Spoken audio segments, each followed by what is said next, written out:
Ventspils muzejs vasarā piedāvā programmu ar zīmīgu nosaukumu Muzejs iedvesmo. Līdz pat augusta beigām ik viens ventspilnieks un pilsētas viesis, iegādājoties parasto ieejas biļeti, jebkurā no muzeja mājām saņems īpašu sajūtu un papildu pārsteigumus. Muzejs vispār ir ļoti iedvesmojoša vieta, tieši tāpēc te tik ilgi cilvēki mēdz strādāt. Un tad, kad mēs gatavojam kādas izstādes, mēs vienmēr meklējam to mūsu krājumos.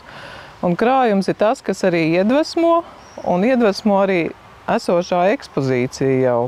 Un mēs piedāvājam vasarā iedvesmoties muzejā. Pilī tie ir mazi koncerti.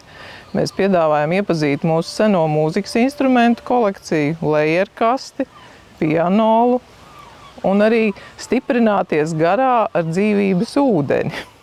Tikmēr pie jūras Brīvdabas muzejā apmeklētāji aicināti iejusties seno lauku sētu atmosfērā.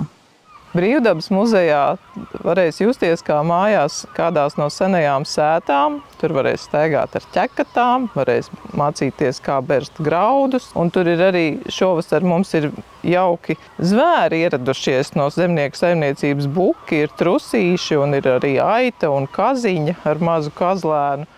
Savukārt amatu māja visas vasaras garumā rūpēsies par radošām sestdienām, piedāvājot iemācīties ekoprinta tehniku un citas noderīgas prasmes. Bet rakstnieka Herberta Dorbas muzejā Gāliņciemā noteiktās dienās varēs bez maksas iepazīt vietējās vēstures lappuses. Es domāju, tās visas tādas jau esošas it kā lietas, viņas piešķir tādu papildus prieku. Jūs nopērkat biļeti un jūs dabūnat vēl kaut ko par to. Tāda ir tā doma. Lai nepalaistu garām nevienu no vasaras iedvesmas mirkļiem, muzeja pārstāvi aicina precīzu pasākumu kalendāru meklēt Ventspils muzeja mājaslapā.